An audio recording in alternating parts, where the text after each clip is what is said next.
In the hands of songwriter David Massengill, the mountain dulcimer becomes part of the performer, and the song becomes part of us.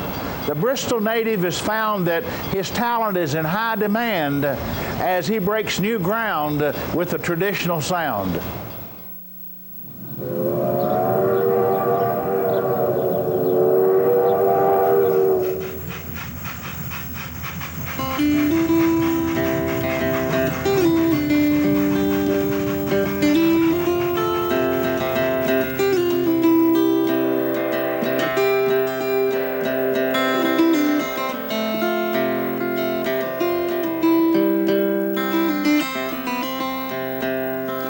Once I rode an orphan dream, and my brother did the same. They split us up in misery.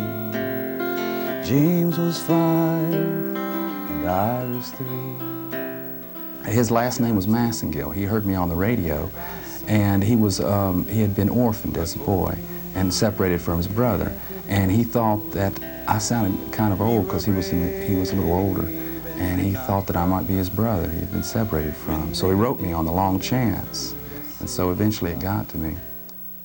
And of course he asked if I was his brother or if I knew anything, and I didn't, but it made me think of my own brother, Mike, and growing up here, we were always playing football together, and we swore when we got up to high school we'd beat Kingsport, you know. That was a big thing. When I read his letter, I thought of my brother finally being the quarterback that beat Kingsport.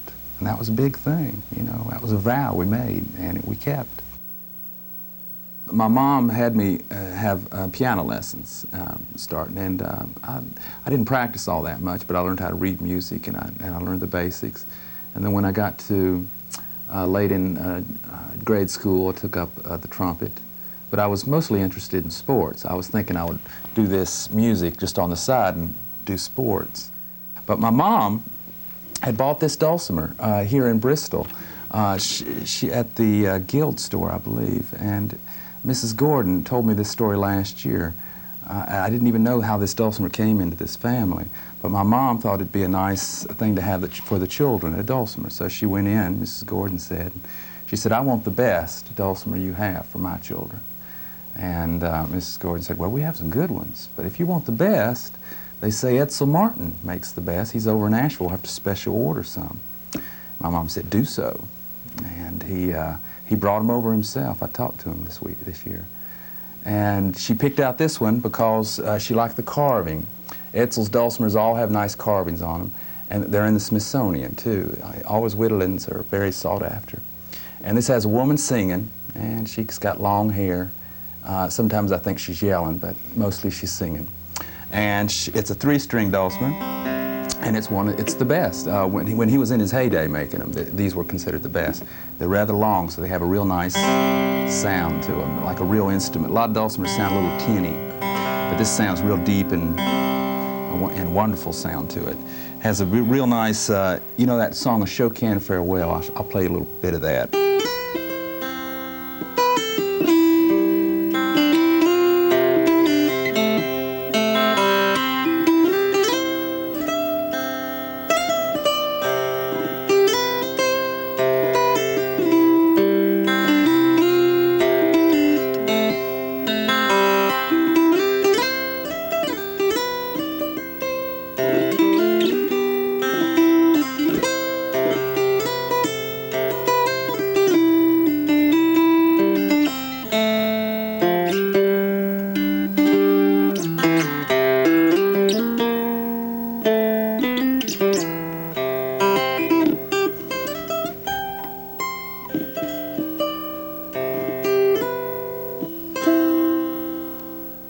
My mom got it for us. We looked at it, we admired it, but none of us children said we want to play it, because my mom said to Mrs. Gordon, "I'm going to take it home to the children, and whoever learns to play it can have it."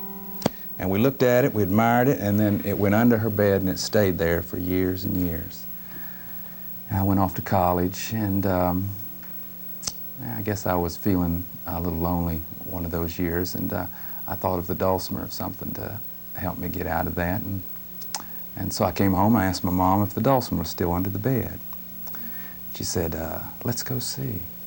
And so I followed her down the hall. We went to the bedroom, she pulled it out. I said, well, I think I'd like to learn how to play it. She said, well, in that case, you can have it. And so then, from then on, it was mine. I took it back to school and just played it a little bit for about 2 years while I was in school. And then I discovered a fellow named Woody Guthrie. I liked folk music, but this fellow, Woody Guthrie, really wrote songs that I just thought were just fabulous, and his life was very interesting. And he'd written that book, Bound for Glory, I thought was just a really, and I'd been doing some writing. I thought I might want to be a writer, and I thought, well, why not be a songwriter at the same time? And so I started writing a couple of songs in my last year in school. And so then when I graduated, I thought, well, I'll be a songwriter. I'll go up to New York. That's where all the songwriters go, I thought. And I went on up there, and I've been there for 18 years now.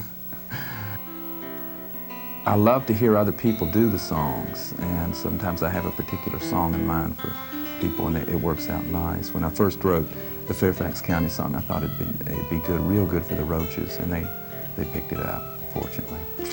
And that was a start of a lot of things for me. For them to do my song, since they were on Saturday Night Live and other things, it helped my career. It really started, other people said, oh yeah, the Roaches did that song, and so forth, and it opened up a lot of doors for me, and I'm very grateful. On the road to Fairfax County, I spied a highway. Well, one fella said you can't go home again, but I come home 3-4 times a year, and I always feel reinvigorated or something. It makes me feel vital to come home again. I'm very proud to be from Bristol. The clouds were as the flowers that bloom but for a moment.